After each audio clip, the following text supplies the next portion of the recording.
بسم اللہ الرحمن الرحیم۔ جن کا حضرت محمد صلی اللہ علیہ وسلم سے ملاقات کا واقعہ۔ مکہ معظمہ میں ولید نامی کافر رہا کرتا تھا۔ اس کا ایک سونے کا بت تھا جس کی وہ پوجا کیا کرتا تھا۔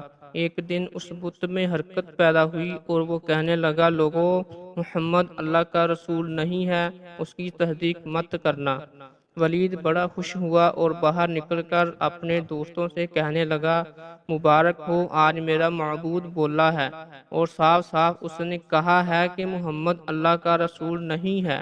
یہ سن کر لوگ اس کے گھر آئے اور دیکھا کہ واقعی اس کا بت یہ جملے دہرا رہا ہے۔ وہ لوگ بہت خوش ہوئے اور دوسرے دن ایک عام اعلان کے ذریعے ولید کے گھر میں ایک بہت بڑا اجتماع ہو گیا تاکہ اس دن بت کے منہ سے وہی جملے سنیں۔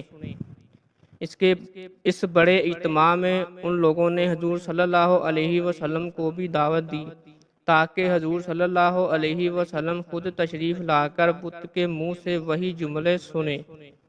چنانچہ حضور صلی اللہ علیہ وسلم بھی تشریف لائے۔ جب نبی کریم صلی اللہ علیہ وسلم تشریف لائے تو بت بول اٹھا، اے لوگو، خوب جان لو کہ محمد صلی اللہ علیہ وسلم اللہ کے سچے رسول ہیں۔ ان کا ہر ارشاد سچا ہے اور ان کا دین حق پر ہے۔ تم اور تمہارے بت جو جھوٹے ہیں، جو تمہیں گمراہ کرنے والے ہیں، اگر تم اس سچے رسول پر ایمان لاؤ گے تو جہنم میں جاؤ گے۔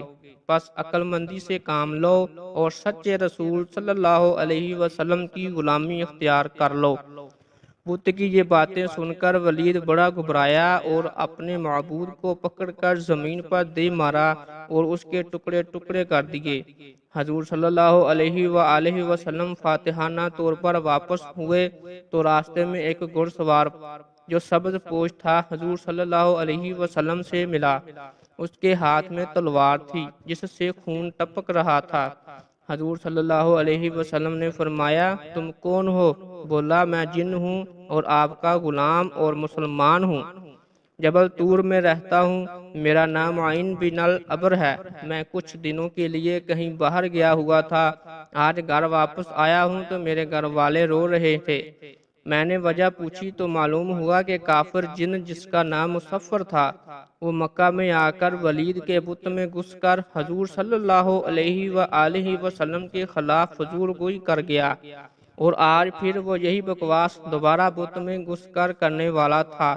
اس سے پہلے وہ آپ کے متعلق بکواس کرتا، یا رسول اللہ صلی اللہ علیہ وسلم، مجھے سخت غصہ آیا، میں تلوار لے کر اس کے پیچھے دوڑا اور اسے راستے میں قتل کر دیا۔